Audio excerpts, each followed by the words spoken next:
Hi, friends and strangers. Welcome back to Pam Shenanigans. It's been a while, but I didn't want to miss out on doing the mid year freakout tag. If you also want to do your own mid year recap based on the questions that I'm going to be answering today, the questions and the original tag creators will be in the description box below. Off to the tag questions. There are a total of 14, but I'm going to try to breeze through them. So, first question is the best book that you've read so far in 2024. I can't choose between these two books because one, they're from different genres, and two, they are both amazing and left me thinking about them for days after, weeks, months after I'm reading them. The two books are one, Six of Crows by Leigh Bardugo, and 7 Days in June by Tia Williams. I both gave this book 5 stars, and I will highly recommend them. I can't recommend them enough, basically. The next question is the best sequel you've read so far in 2024. I haven't read much series or sequels this year. Upon checking, they're all from graphic novel series that I've been reading. So not really my most favorite of Mona Sarai's books, but Our Not So Lonely Planet Travel Guide Volume 3 was still good. It's just as heartwarming as the previous volumes, but I think the previous ones were stronger. But Volume 3 I still like. Next question is a new release that you haven't read yet but want to. So this would have to be a thriller book, which is First Lie Wins by Ashley Elston. There's not a month or a time that I haven't heard anyone rave about this book anywhere. So my expectations now are very high. Next question is most anticipated release for the second half of the year. I absolutely cannot wait for the sequel to Iron Widow, which is Heavenly Tyrant by Shiren J. Zhao, which has been delayed in terms of publication because of problematic issues that Shiren is facing with their publisher. It's a whole lot of mess. So you can check out Shiren's posts about it on Twitter and support them by adding this book to your TBR or by pre-ordering the book if you can. The next question is the biggest disappointment of the year. So I have many disappointments this year with the books that I've read, but I think the most disappointing of all is My Year of Rest and Relaxation. One, because I have a physical copy that I bought, and two, I have heard only good things before I bought this book because I haven't done much research about it, but that's on me, I guess. But the big but is that I will still check out the author's other works because it may just be a matter of headspace or not being emotionally ready for this book. That's why it didn't resonate with me as much as I wanted to. The next question is the biggest surprise. Biggest surprise may be 7 Days in June by Tia Williams, mostly because I didn't search anything about this book and I trusted the good reviews and the good ratings about it. But the thing is, it's just so good that it still surprised me with how amazing it is. So yes, I highly recommend 7 Days in June. I will take it with me to my grave if I could. Next question is favorite author, debut, or new to me? So this would still have to be Miss Tia Williams because 7 Days in June is such a memorable read that it made Tia Williams an ought-to-read author for me, regardless of whatever they release.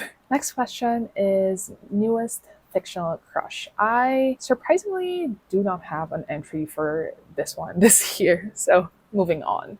Newest favorite character. I think this would have to be Inej from Six of Crows. She's a new favorite, and I still wish I could see more character development from her, especially on the sequel Crooked Kingdom, which I've yet to read. Next question is book that made me cry. I haven't read much tear-jerking books this year, but the closest would have to be Crying in H Mart by Michelle Zauner. This memoir hits too close to home sometimes that it made me teary-eyed towards the end, and I recommend this to Asian daughters, especially the eldest child. On the other side of the spectrum, book that made you happy. It would have to be Bloom by Kevin Panetta, but ironically, it made me happy and smile because of the cameo from Yuri and Victor from the anime Yuri on Ice.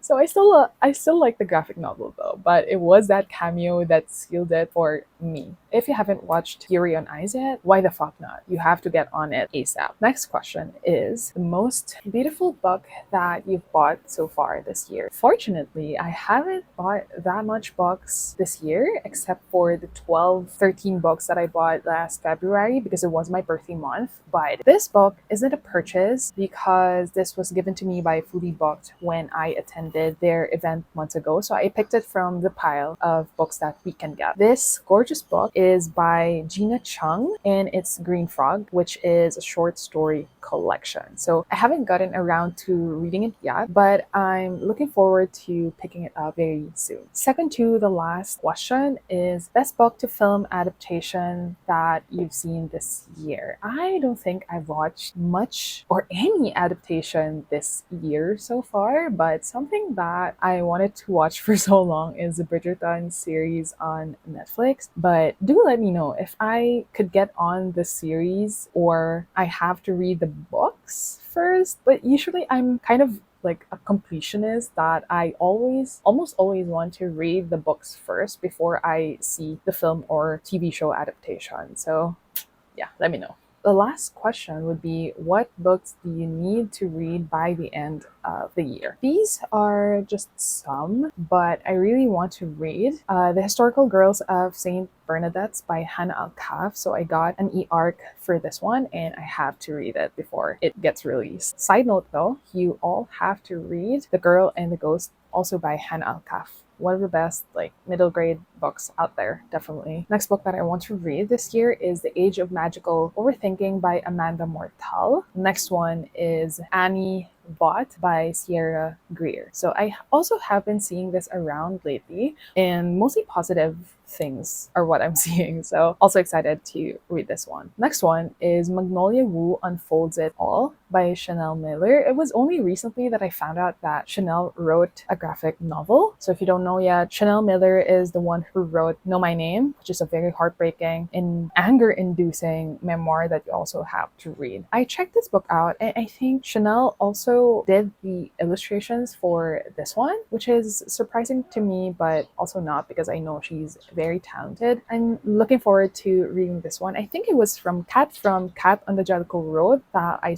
read this. So thanks, Kat. Last one that I need to read this year is Some People Need Healing by Patricia Evangelista. Again, only heard good things about this book and I have to be ready for this because they say that it's really frustrating and it would make you mad and angry just by reading this. From January to June, I was able to read only like a total of 23 books. Rookie numbers, if you ask me, since I used to read way more than that in previous years. But unfortunately, life and adulting gets in the way sometimes. Regardless though, 23 is still a good number. And that's it, friends and strangers. If you've read any of the books that I've mentioned in this recap of mine, let me know. Or if you have recommendations for me based on the things that I love, let me know as well in the comment section. And again, if you want to do this mid-year freakout tag or do a recap of the books that you've read for the first 6 months, the questions are in the description box below, and make sure to check out the original creators of the tag as well. Thank you for watching, friends and strangers. I will see you on my next video.